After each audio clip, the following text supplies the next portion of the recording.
And here we are. A very small panel right now, but obviously Kristin was just playing it too close this week, even though she promised me she wouldn't be like this one. A live link has been posted if you want to jump in and join us. Feel free. That's what this is all about, meeting new friends, meeting old friends, and having a good old chat. Mm-hmm. I can see we've got Zara and Lee Rickler in the audience. I know Denver was talking about joining us, so hopefully he'll be in a moment. Hopefully Kristin will turn up. And, well, Bill, what have you been up to this week, other than planning your move? Been on the beach. I spent a few days walking around sunny San Diego. I got a tour from ex-New Jersey person who's driving Uber these days, and he showed me all the surf hangouts, which is kind of fun. I have to get a surfboard and figure out how to do that. The waves look like they're built for it. Oh yeah, oh yeah. But you know, we want pictures of you learning to surf, Bill.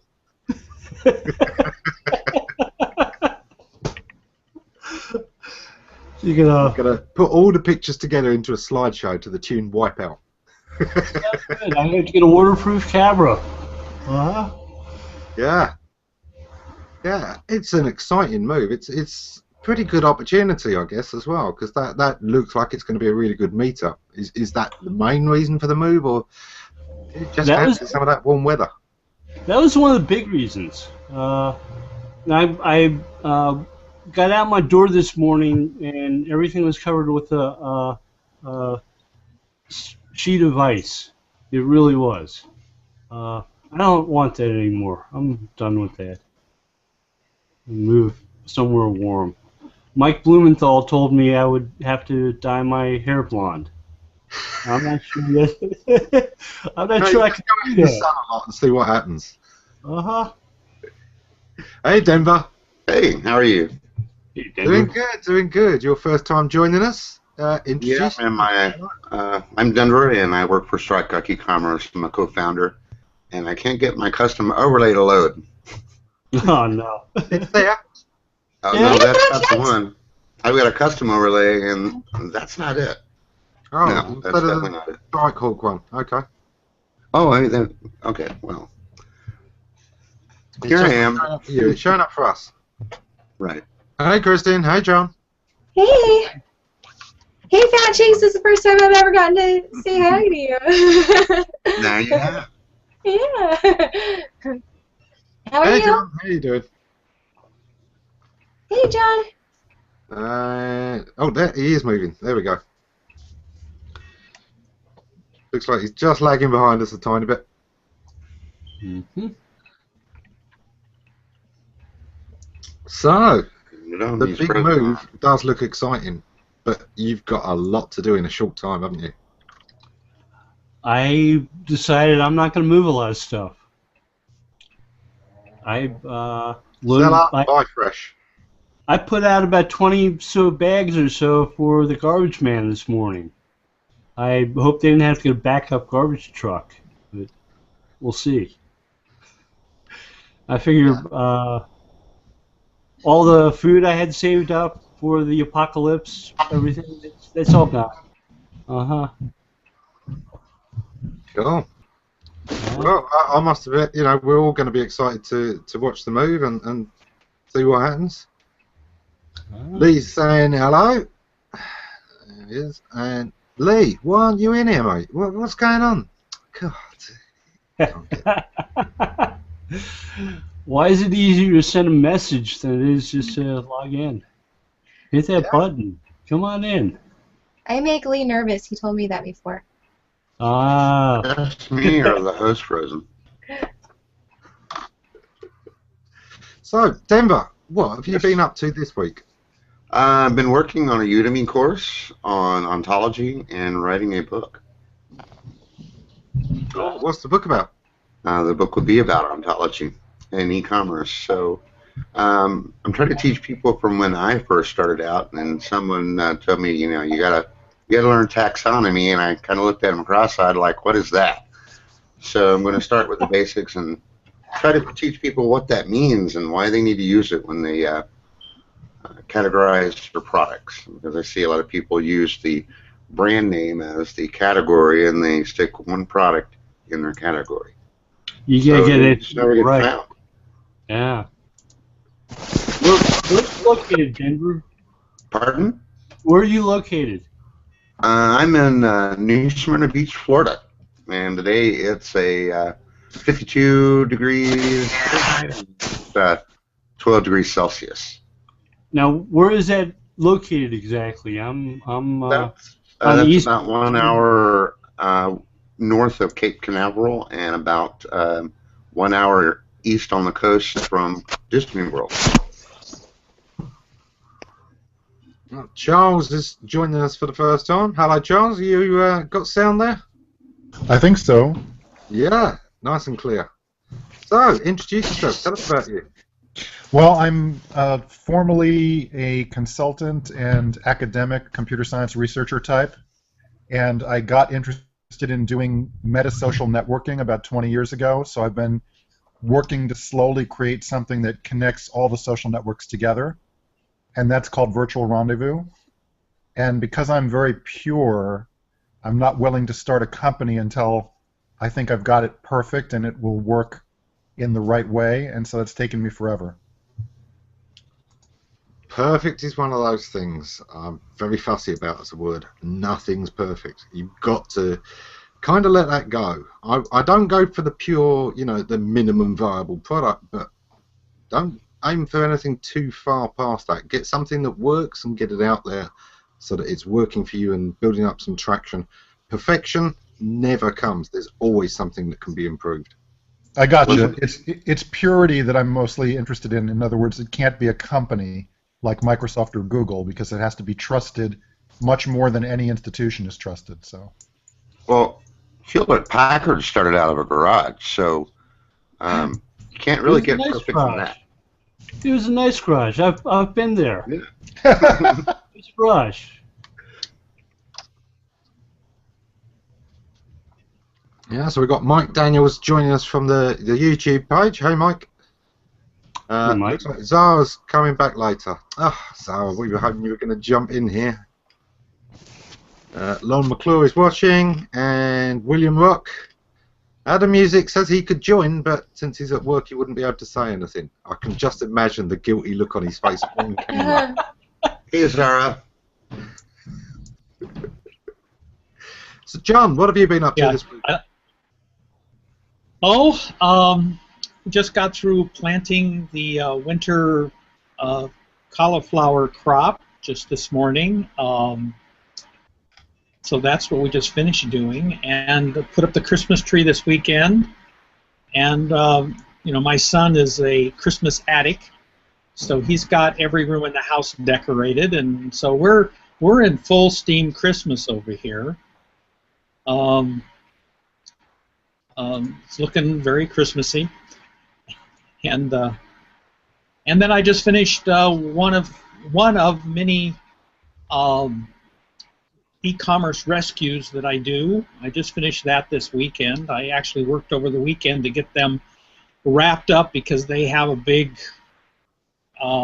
investor meeting this week, and they had to have it up and running, and so I put in extra time this weekend and worked Saturday and Sunday to get them up and running and going, and I've got a new client just starting this week, which is another rescue, e-commerce rescue operation, and they have to have it finished by the end of this month. So my Christmas month is going to be a lot busier than I had originally planned.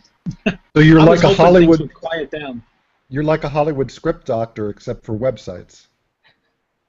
Yeah, for e-commerce, mostly a PayPal, Authorized Net, things like that. People try to do more complex e-commerce situations, and they end up, it takes more experience than they realize, and they end up really messing it up. So then I get called in, and I have to kind of take it apart and put it back together again.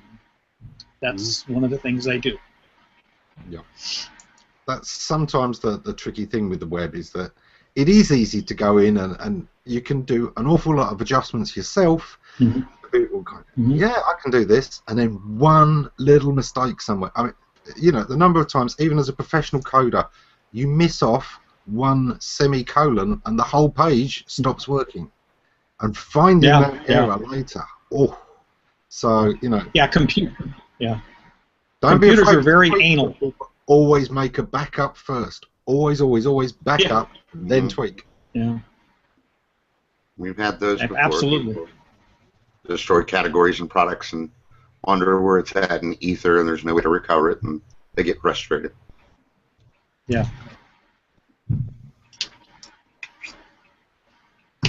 Well, I think we've got everyone that we're getting, at least for now, although Alex Ricky Gonzalez was saying she might join us later. Kristin, what have you been up to this week? I've been like deep into the oh, we have Lee coming. I've been deep in the whole Google Plus discussion.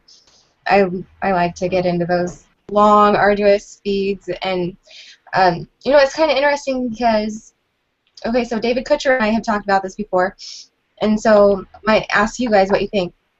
It seems like there's an imbalance of males that will come in there and they'll talk and stuff, and then like a lot of times Christine DeGraff will come and she visited it, and then I come and like we really don't see a whole lot more females come into those kind of long things. Why do you think that is?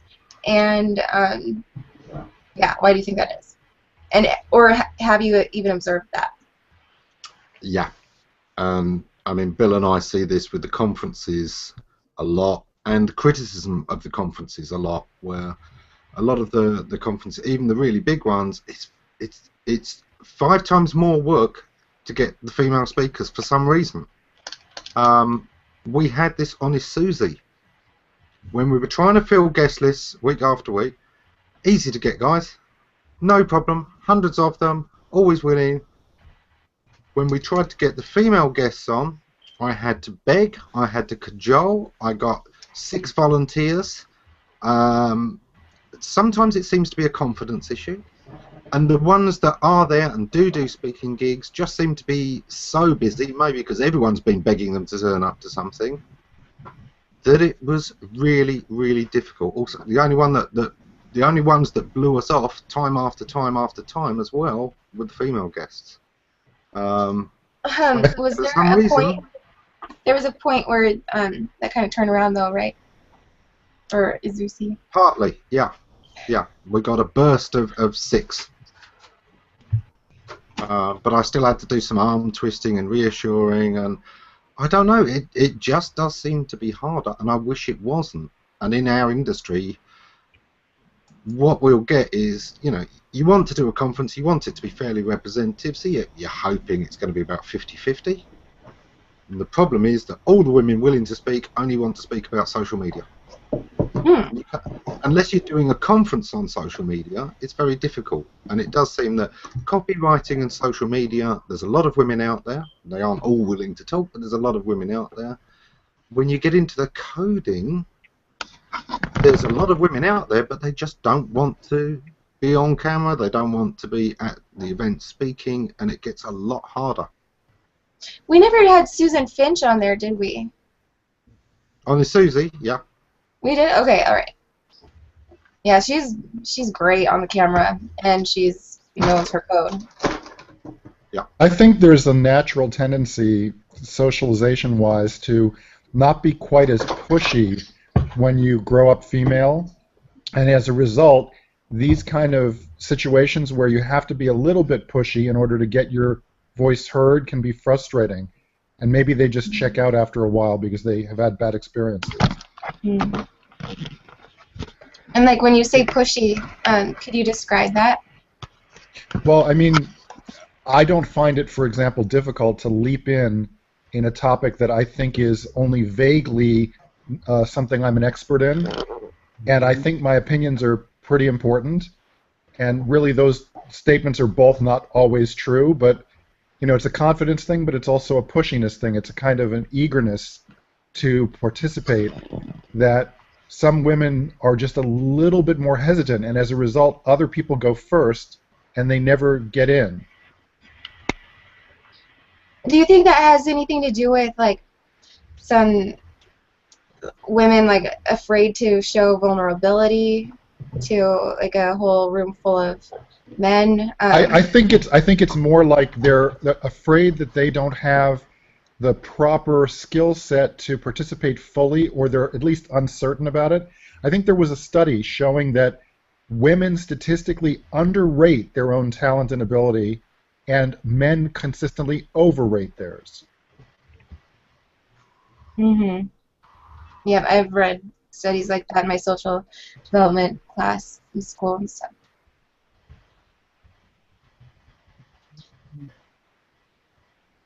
Looks like we have Adam music. Yeah, snuck in and looking slightly guilty. Tell you as long as the boss doesn't know what you're on. Have you got the quick switch, have you? Up comes a spreadsheet if anyone comes past. What was that website that used to do that? You just hit a key, all of a sudden a spreadsheet come across. Yeah, it was loads of spreadsheets, wasn't it? Yeah. So, look how busy I am. Maybe he could communicate entirely using pictures that he just drops into like the shared chat area or something. Not a bad idea. I was going to say interpretive dance, but he might get noticed. Interpretive hand jives. That's. And what?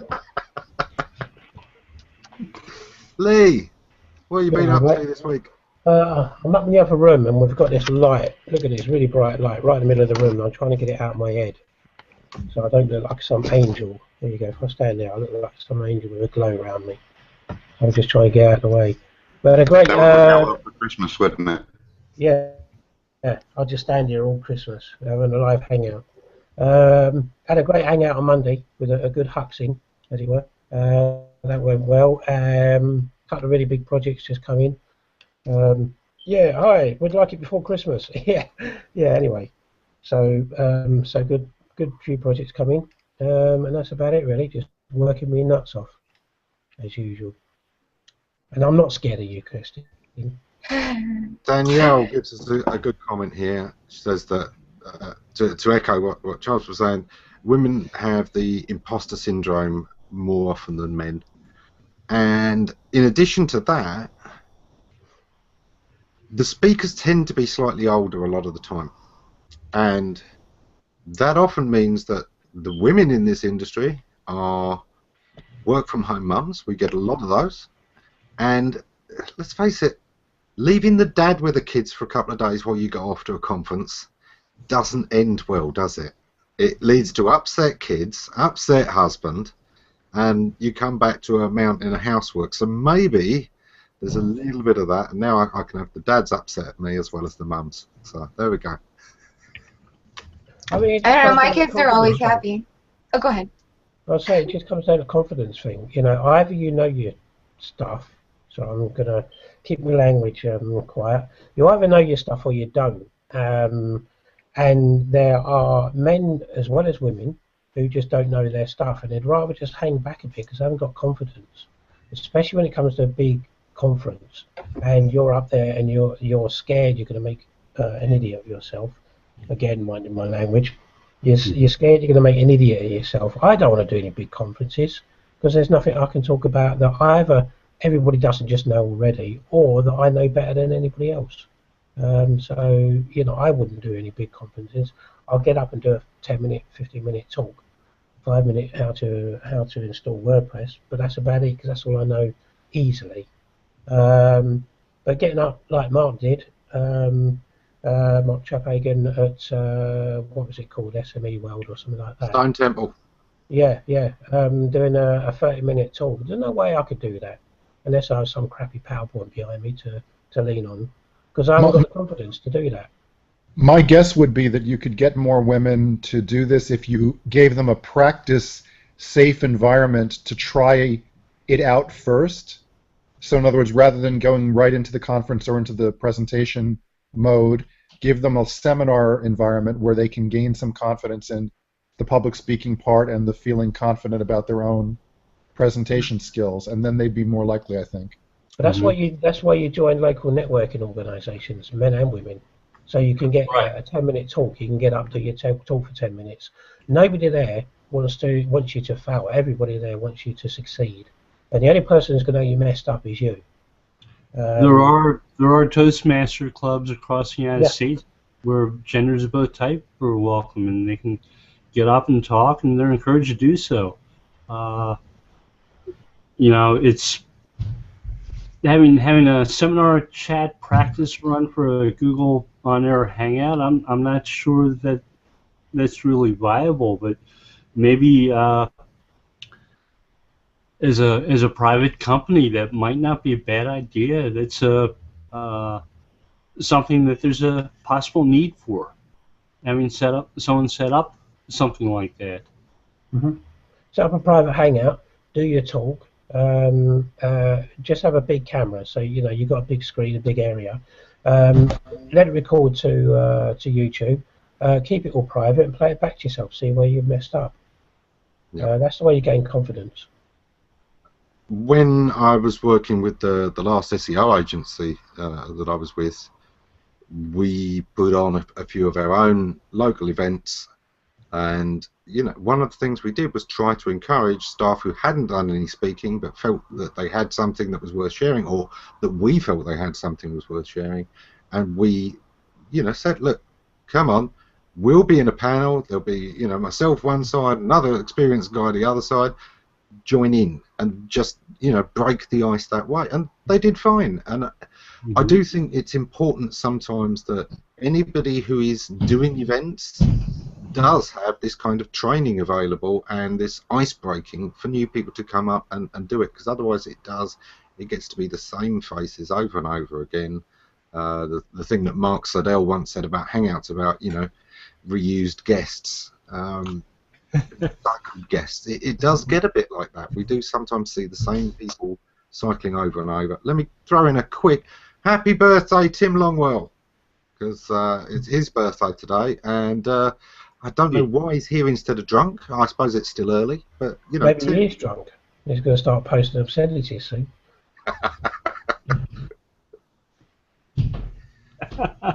So one of the things that we tried starting at my office, we all work remotely, but we started doing lunch and learns, where people could give presentations during a lunch hour and practice, and actually had me come in and give a practice presentation for a conference I went to, and that really, really helped, having the chance to talk in front of everybody. I then went and visited my family and repeated the presentation in front of my sister, my mother, and then my father. And now they all want to do SEO. So.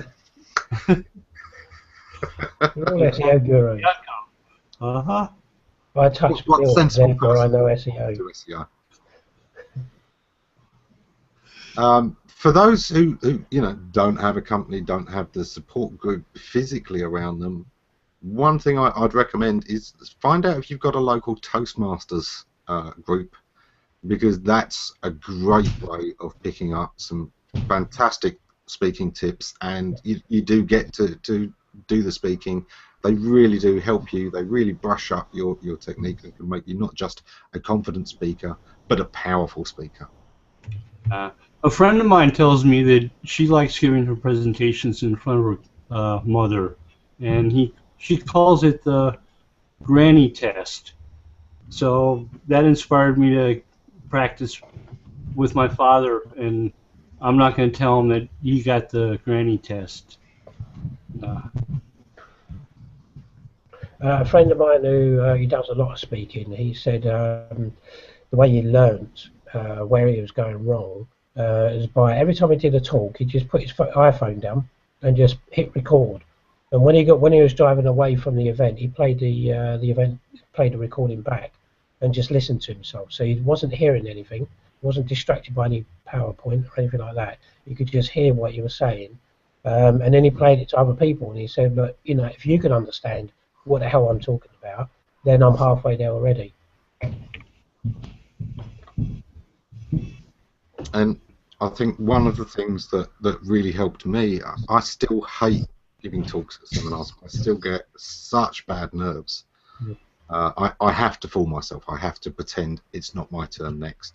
You know, my talk is always hours away, hours away, hours away, until the second they call my name. And even then, I feel physically sick. I feel like I'm going to faint. But once they've called your name, there's nothing you can do. You just got to go with it. And so that kind of works for me. But I learned a lot about speaking from being at those events, watching other people speaking, and seeing what I liked that they did.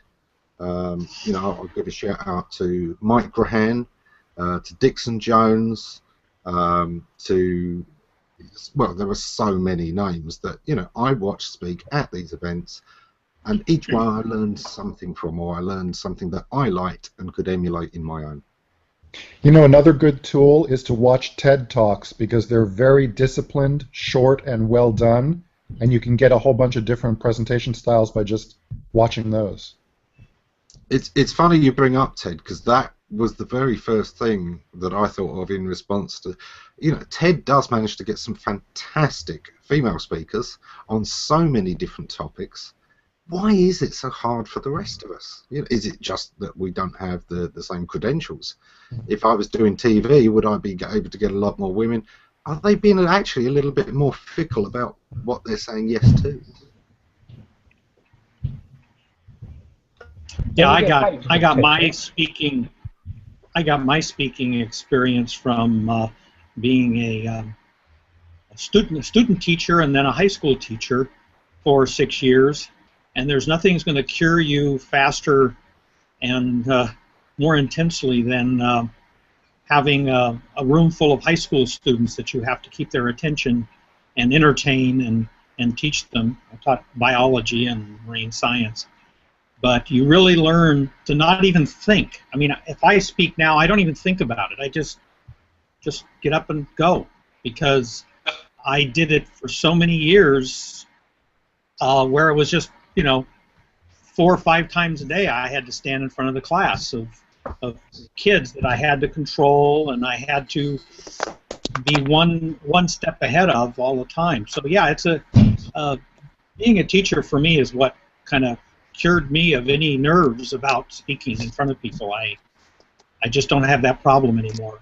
I don't even think about it. That's a very specific one, though, isn't it? Because, you know, one of the speaking tips is just imagine your whole audience naked. If you do that as a teacher, you are going to be struck off. Yeah. Yeah, but you know, high school kids are it's a very rough audience, because they don't want to be there. You know, when I started teaching later on, programming and doing instruction groups and conference type things, it was way easier than standing in front of a group of high school students. I mean, it was like the trial by fire, and then everything else was nothing in comparison, because high school kids, they hold your feet to the fire. You know, they don't take, you know, you get one beat off and you lose them. They're gone. You know, but isn't that bad? Totally you lose get instant control. feedback, though. You get instant feedback as opposed to a Oh, lot you of do. dumbasses just there with their arms folded. Yeah. Yeah, they're not polite. Yeah. At all. I mean, they they let you know when you get off base, or you say something that they just don't connect to. It's a brutal audience. I find that when I'm doing a presentation, if I feel like I'm having a really good conversation with the audience, and I feel relaxed and casual almost, those are the best presentations I do. And it's kind of the opposite of what you'd think, because it's like almost a lack of preparation. If I feel like I know the topic cold, I will then go in whatever direction the audience pulls me, and those always seem to me to go the best, where they're just a casual conversation feeling. Same here completely. If I can start off a presentation by making fun of the guy who's put on the presentation, it's a good sign. Yeah, I'm just going to bring up this comment by Aaron, and he says, realising that half the people there are in awe simply because you're being asked to speak or confident enough to speak is one way to ease a bit of the speaking anxiety. That one doesn't work for me, Aaron. I'm not the kind of person who can ever believe anybody is in awe of me. So it just, that's not me. How about you, Bill? No. I want to control as much as I can. I'll take the pictures. I'll work on the stories behind the presentation. I'll go over them again and again and again to the point where I know them inside out, cold, upside down, and so on. But I'm not that much in awe of myself, and I don't expect other people to be. I just want to have them enjoy what they're seeing, what they're hearing, learn something from it, and that's really what matters to me. So whether or not I'm getting across the points I'm getting across is more important. Yeah. Now, Mike is with it or not. I don't know yet. Mike, if you've managed to stick this time, welcome aboard. Let me just pull up this comment again from Danielle. Being able to reframe the why you were speaking is important as well. Rather than focusing on the speech, focus on how you want people to feel and what you want them to take away from the information. And that is absolutely so good, Danielle. It is. Think of the result. Think of why you are doing it, what you're trying to teach, and focus on that instead of on yourself. You know, get over yourself. Think about the message. Does Danielle write books on presentations? Because it sounds like something I read on one. She is amazing. She does a lot. She writes. She does a lot of work with. I can't think of the term for it. Okay, so Manny does it. Neuroscience? Not quite that, but like when you type people. Personality testing. Profiling? Close. Close. Archetypes. Woo! I win. Okay. What was the word? Archetypes. Archetypes. So another thing that comes from teaching that's really kind of nice is that give and take you can get where you get a sense of whether the audience is lost and whether direction makes sense to them to go with the talk. And that's really wonderful. It becomes almost like a theater performance where you can lead them in a certain direction, feel them coming along, and that's a great feeling. Mm-hmm. Yeah, I frequently felt like I was putting on a show. And that's where I started feeling like that's what I tried to do. Is I thought of not so much as speaking, but putting on a show, and more of an entertainment kind of a thing. Even though I was teaching, I felt that I was trying to talk to each person. I would look them right in the eye and try to talk to each person and engage each person. That helped make it more personal and less massive, all these people I'm trying to talk to instead focus on one person at a time and talk to them, just like it's a one-on-one thing. That helps a lot. I mean, I think that's why I don't get as nervous, because I pick out people and I look for their reaction, I look for their eyes. If I see somebody that's not paying attention, I think, well, what can I say to wake them up? And so I walk over by them and I start talking to them. And they usually, whoa, whoa, and I get their attention, So I wander, I walk around. I'm not a stand in one place. I can't stand behind a podium. I have to browse around the room and talk to people individually. So that's how I do it. It's more of a personal, direct, face-to-face thing. I was loving what you were saying earlier about the different types of teaching, and teaching adults and teaching at college and university is so different to high school. When high school, they're there because they've got to be there. The state says they have to. The parents say they have to. They really don't want to for a lot of these subjects. Whereas, of course, adult education is a choice, and they're keen and they're eager to. You've still got to empower and encourage, but it's not an uphill battle. That they have opted into this rather than being pushed there. Mm-hmm. One of the best set of classes I took for my job was a train-the-trainer seminar, which discussed different styles of learning and how people learn things differently, and whether it's discussion, or lecture or hands-on type training, and it gave me a chance to actually use that for a lot of people I worked with, because I was helping them learn how to use computers, how to use technology. I had a woman who I worked with. She just started working there and had never used a computer before. Had no idea how to hold a mouse, except she was holding it like it was a real mouse, like she was afraid to touch it, like she might break it. So I showed her how to get into solitaire. And I told her, if anybody asks you why you're playing a game, tell them I said you could. Play this at least half an hour every day. Within a year, she was training other people on how to use complex computer programs. And how to win at solitaire. And how to win at solitaire. She was quite good at it. This again, Danielle's on fire today. If you focus on them and not on you, consider it a two-way conversation. It becomes much easier and more fun. This is so important. It's something that I often say in regard to web design as well. Any kind of presentation, always view it as a conversation. Look at how people interact with it as they're part of the conversation, and gear your conversation around that. Make it interactive, especially when it isn't inherently so. And the best thing you can do as well, if you're just starting off and you're doing a few gigs, the best thing you can do is mess up technically, because then you'll learn from it. If you do something and it works, you think, oh, that's fine, I'll get confident, I'll get cocky, and then maybe next time you do it, you won't be as cocky, or you'll be too cocky and too confident, and then you mess up. So the more you mess up, the more you can learn that's not how to do it, this is the right way to do it. Obviously you don't want to mess up too much, but take the negatives and turn them into a positive. Mm-hmm. Take ownership and pride in your mistakes. Oh yeah, totally take ownership of it. I messed up. Anybody know how to fix it? Don't be afraid to ask for help either. As you said, watch TED talks, watch a few other different talks, go to a few events where you know there's be a fairly confident speaker. Watch how they do stuff, and watch how they mess up and how they get out of those mess ups as well. Mm-hmm. Okay, here's a question.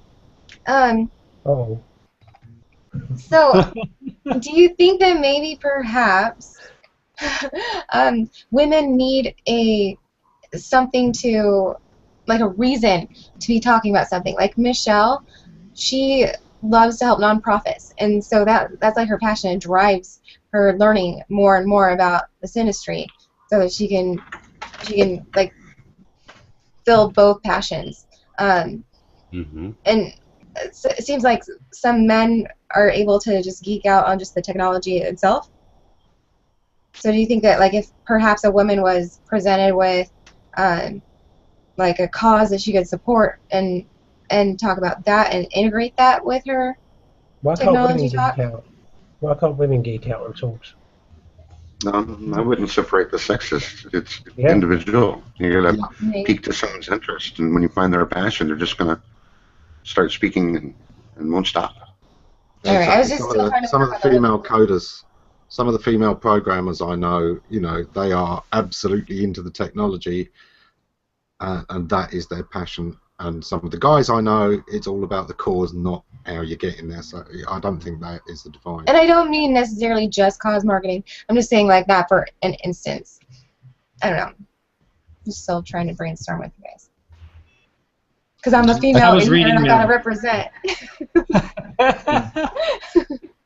Yeah, that's a point. Why is there only one female in this film strip? Oh, we've got Danielle posting some stuff, and I think she said a little bit earlier something about having a why you speak, why you get involved in discussions, why you try to promote things. That's something that motivates a lot of people, having a sense of a need to educate, to entertain, to do whatever. Some people feel that need. I like giving presentations, but it's not so I can hear the cheers of the crowds and the applause at the end. It's to share ideas that people maybe hadn't had access to before. There might also be the fact that some men just enjoy talking and are convinced that their opinions matter a little bit more than women sometimes feel.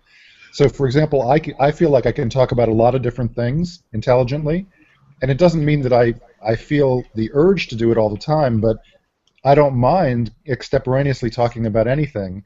Whereas I think a woman is, like you said, more focused on an area she feels confident about or passionate about, or, that's where she wants to spend her time, and she's less willing to do this kind of random walk.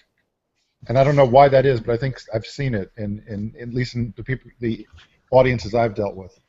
Well, especially, go ahead.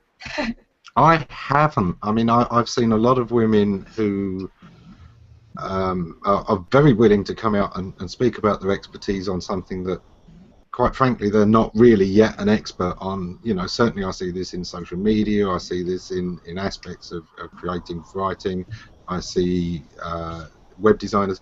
There's no divide between the men and the women there. There are wannabes in both. There are people who overestimate their own skills in both sexes. I don't think there's a difference, but let me pull this one up from Cheryl. To answer Kristin Drysdale, I think some women do, but she's able to talk about just about anything. She used to compete in competitive speaking, so it doesn't really make a difference to her. I don't think it's that, but I do think one of the things is the way that people react to women. And I do see a lot of people in social media saying that women get a very different reaction. Certainly, men do not get stalkers in the same way. Well, not more than one. Are they called groupies? So you're just saying that there's an inherent uncomfortableness or danger that women might feel even subconsciously about being in a situation where there's a lot of random male attention? Is that what you're talking about? I think it's the risk of confrontation. I think that rather than whether they feel confident in what they're saying or not, men feel more able to deal with somebody going, "You don't know what you're talking about, you're an idiot," than a lot of women do. And I think that is the essential difference, is that it's more difficult for them to face the idea that people may, really rip into them and, "Oh, stupid woman," rather than just stupid person.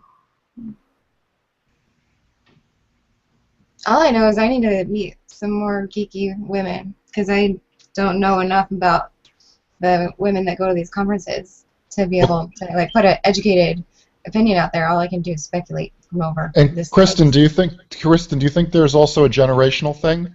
Do you think younger women are different? Could be. Okay, so take Alex for example.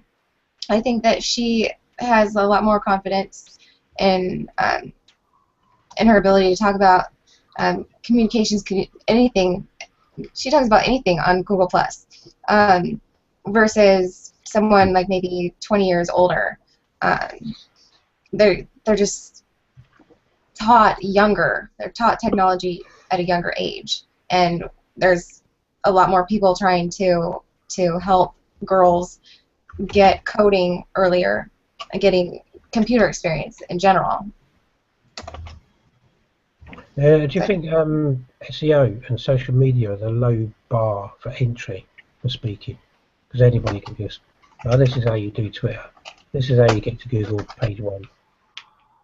There's no real skill in that sense. I know I'm going to piss a lot. I know I'm going to annoy a lot of people by saying that. But I've seen so many people who think they're experts in SEO and social media, and they just talk about the basics. But then you find out that they've only just got into speaking and they're learning their way up. Yeah, it's one of those things that bugs me. I'll come back to that in a second. Tim says, speak for myself about the number of stalkers. Oh, sorry, Tim, I had no idea. I'm absolutely sure that there are a lot of the Longwell fans in the audience. He's a dark horse, that one. Told you he's getting drunk. There is this thing that I hear sometimes. Expert is just somebody who knows more than the person you're speaking to. Bullshine. No, expert is not just somebody who knows a little bit more than the person they're speaking to. Not in my book, not in most people's book, not in the book of anybody I'm ever going to want to read the book of. An expert is a different thing. You can know a bit about something. You can be a mentor without having to know everything. But as an expert, it's expected that I throw any question at you. Either you've got the answer or you know where to get the answer straight away. If that isn't you, you are not a damn expert. Get off yourself. I am an expert because it says so on my website.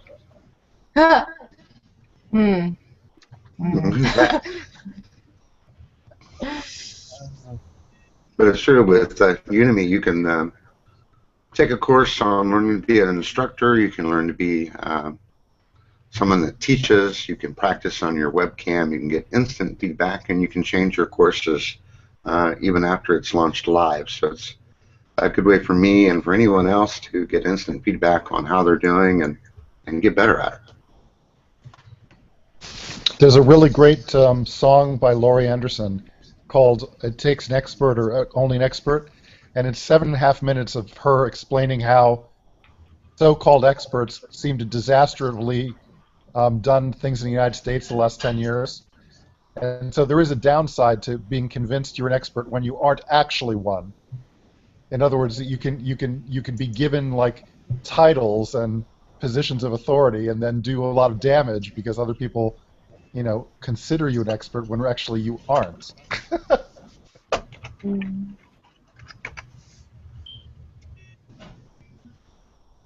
But isn't that part of the human experience? We're all going to make mistakes. Why does a Peter Norvig article show up #1 for "It Takes an Expert" in Google? It's a good article. Teach yourself programming. But That's a weird thing. I know Peter. That's a strange coincidence. I didn't. It's kind of funny given the actual content of that article and his approach to becoming an expert on something. But I'm very familiar with Language is a Virus from Laurie Anderson, and I figured. Yeah, it's her new album Homeland, in which she appears to be like a female Hitler on the front cover. Okay. Tim brings up he really needs to write his rant about experts versus professional. I would regard today's panel as pros. They admit that they can still learn and they make the effort to do so.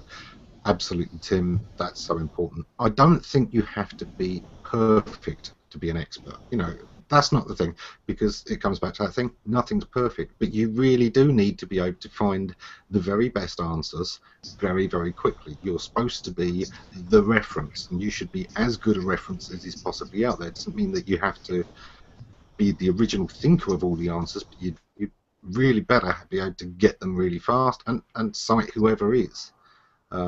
Sometimes you can be an expert based on not only what you know, but also your peer group and your Rolodex. And in SEO and web design, we talk about the Rolodex quite a lot.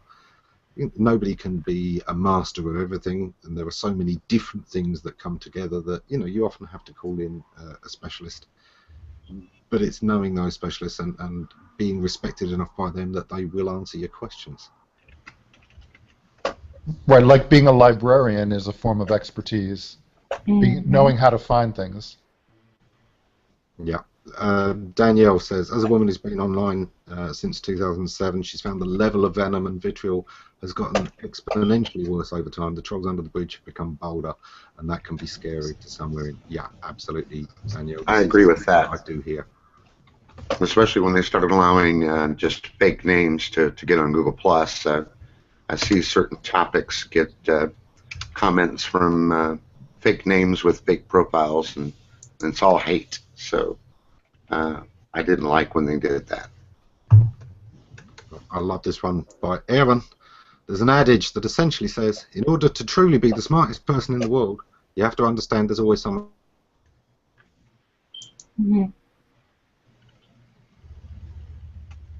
Yep, exactly.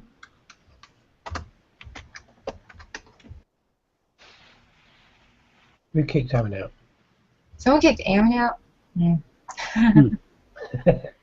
Certainly an expert on coming back in again. That was an interesting one. It says we're still live. Danger, Will Robinson. Yeah. Let me just mute us.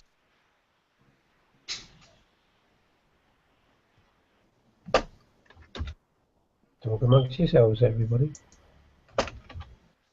So Omi Stito says it feels like everybody is an expert these days. I have to agree. It's the freedom of the platform. Like, everybody can have a voice, but it doesn't mean that you have to listen to everybody. You have to have the mind to be able to decipher truth from fiction. Yeah, absolutely. If your passion is narrow enough, you can be an expert in something small and that you understand completely. So I think that that's totally valid to be an expert in that sense. It's just that, if you also want to publicly speak about some topic and claim to know some wider expertise, that's what takes the more deeper experiential base of knowledge. And then, of course, there's always the I'm an expert on me approach. I'm not an expert on a particular topic, but I'm an expert on me and my experiences and what I have to bring to the table. And a lot of people use that too.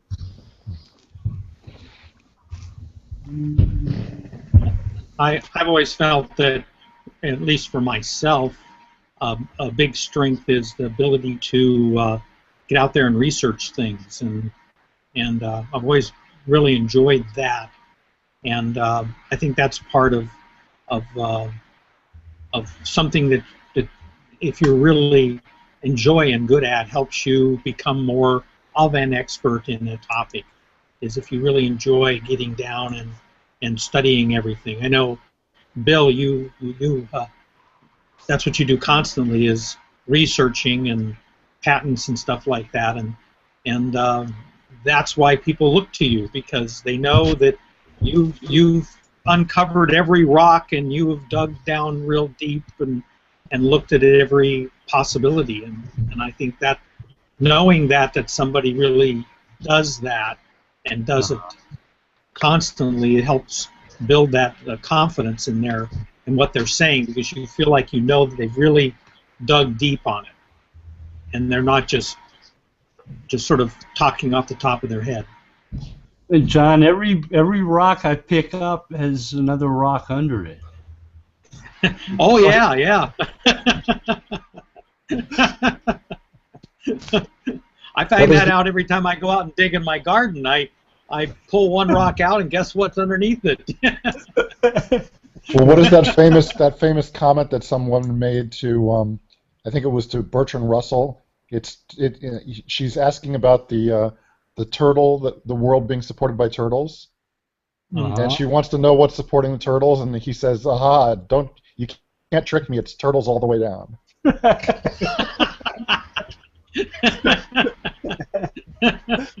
It's turtles all the way down. Very good.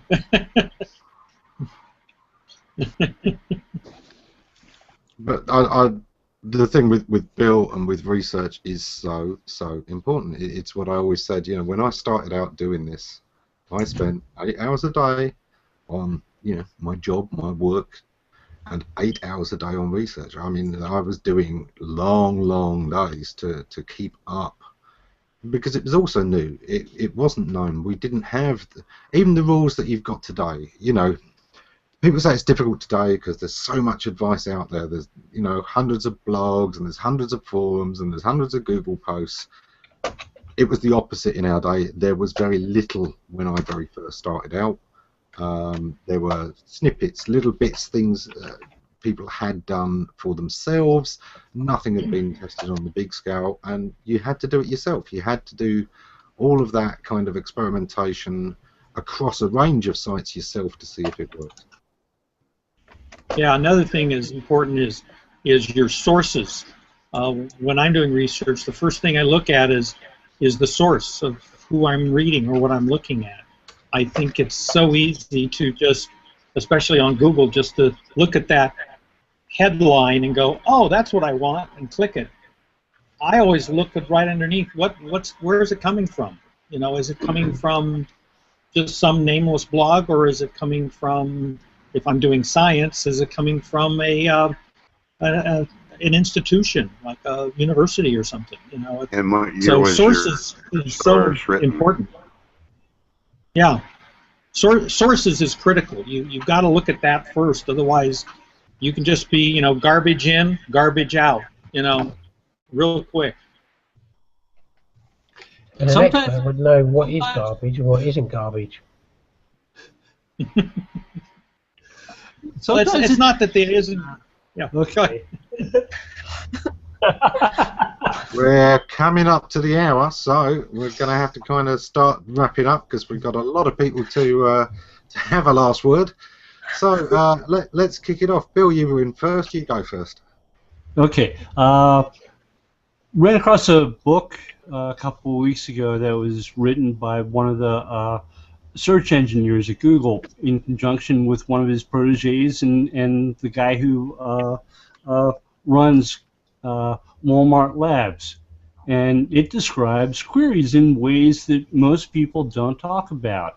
And it sort of put a lot of the research I've been doing on its ear and forcing me to take a second look at things I've written years ago and so on. I think that's good. I think you've got to question your expertise. And you sometimes have to just put yourself out there, get involved in discussions, talk to people, learn new ideas. Don't worry about whether or not you're the world's expert on something or not. Be more concerned with fulfilling that curiosity, learning something new, getting involved, meeting new people with new opinions and new approaches. I think that really helps. Yeah. And it's one of those things, you know, sometimes when people come across new evidence that shakes maybe what they were preaching before, there's this tendency, oh, brush it under the carpet. Let's hide that as long as we can. And I think instead, look, you've got a whole opportunity to be a brand new thought leader, to be the only one smart enough to have pointed out the flaw in your own lessons. Go with it. Be honest every time. You know, go where the knowledge goes. And if that means saying, do you know what? I thought this, and I had good reason to, but I was wrong, and here's why, and you're the one to break that, that actually adds even more credibility to you than trying to, you know, make the old answers look true. Mm-hmm. Denver, I think you were in next. Okay. I just want to let other people know that if you have the feelings that I did about being nervous on being on camera, not wanting to talk and afraid about what you sound like and what you look like, just go ahead and give it up and do it. And I kind of regret that for the last year I've shied away from doing that. And I want to thank you for your support, and I'm going to try to do this more often. Good to hear. Excellent. Excellent. Well, I think we've been told that we've got some blue boxing issues, but if not, we can't. Who was in? I think Kristin, you were just in next. Okay. That was a question. I was too busy being embarrassed that I'm blue box. Last thoughts. Yeah. Sorry that I've been blue box this whole time, but this has been a really fun discussion, and thank you for letting me kind of take the reins on it. It's really, really interesting, and thank you so much, Danielle Miller, for all of your input, and Cheryl Deuce, and just everybody here. Like, it's really great, and get your booties in here. Yeah, and Danielle says she'll be joining us next week, so we are looking forward to that. We will hold you to that, Danielle, and hope to see you next week. John.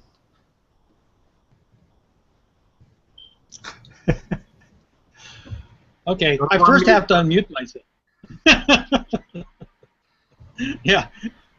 No, it's one of my favorite topics is teaching and learning, and as all you have to do is get me started, and I can go on and on and on. But I do think that that it is one of the things that I enjoy the most is learning and and trying to find out what's next and what people are thinking. I enjoy listening to Bill as he goes on with his patents and stuff. I just really get into that. Matter of fact, Ammon, you posted a link one time just a couple weeks ago, which I'm still working on, of one of your discussions on the forum where you and Bill are going back and forth, and man, I'm digging through that like crazy. But I've still got it, a tab of it, and I come back to it and read it because, it's a lot of deep stuff, and amazingly enough, so much of it applies today still, and that was, what, 2005 or something when you were having those conversations or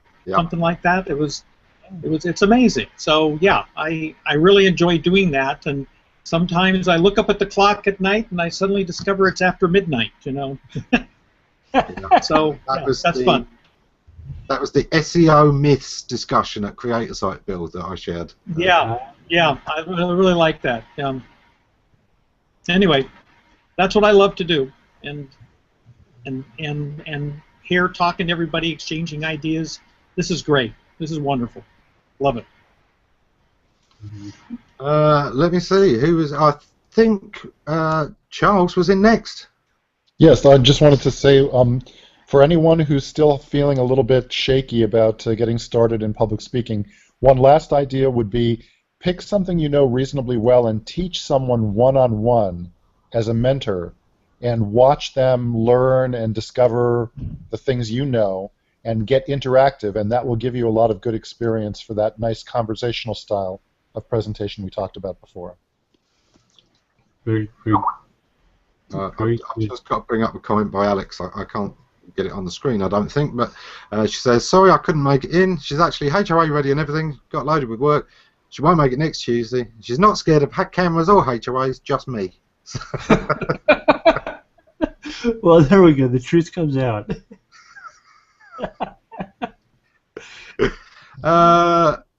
Adam, I know you can't really speak, so give everyone a wave. Excellent. William. No. Lee. Oh, you there, William? Oh, no, he's gone off again. I've really enjoyed well, this, Sorry.